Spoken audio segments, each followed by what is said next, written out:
Okay, hello everyone. So this is Miss Ashley here. I'm very excited to, or very happy to have you guys here for this very important conversation that we need to have around issues of inequity in my fifth grade classroom.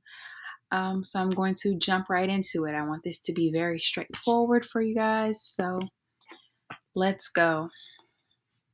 So there are disparities in access to technology. I feel as though as educators, we are all very or at least we, could be very aware of the inequities that face the students in our classroom and their parents and the communities that, we are a part of as a school.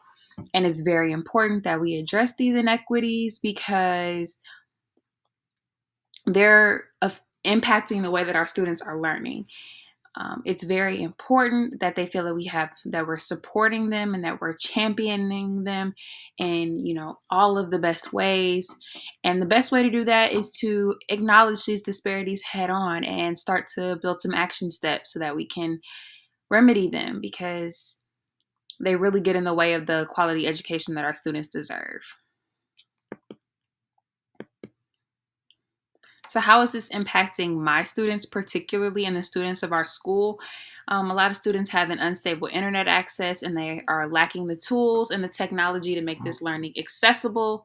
There's a lack of parent and teacher support on like how to provide like the support to the students. I feel like there should be more programs being implemented so that parents and teachers can get in there actively and support the students, and the teachers can get in there and support the parents in a way that they might not be able to support themselves, and really just like reinforcing this idea of community.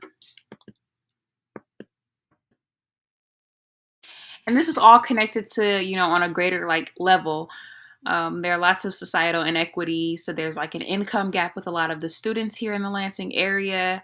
And it can come down to issues of social class and just how people identify and how much they make. And I don't think that that should be the determining factor in what type of education the students receive. And then there's this constant battle between equity and equality. We want everybody to receive fair treatment, and we want everybody to, receive equal treatment. But I think it's also very important to support those who don't have, that baseline support so that they can get to where the other people are. Because that's very important. We're all expecting our students to meet us at all these different places, and they're not all receiving the same support outside of school. So it's very important that we get in there and really provide that different approach. Which brings me to how I think that this should be implemented in my classroom. I am proposing a call for access to Wi-Fi hotspot for all of my students. I think that this will greatly impact their educational experience. It'll take some of the stress off of parents on how to provide, Wi-Fi so that students can get their work done. And, it will hopefully take away some of the limits to what they can do with their technology and their devices that we're providing them from the school, outside of the classroom. And then also implementing support groups for the parents to learn how to use the technology with their children. It's very important that we provide parents with support because we're not there with them all of the time. And these parents, they want to get active. They want to, support their students, and they don't feel like they have the ability to do so.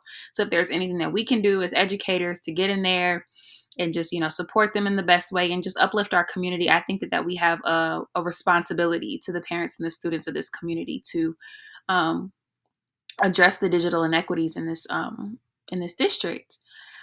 So I thank you guys for listening.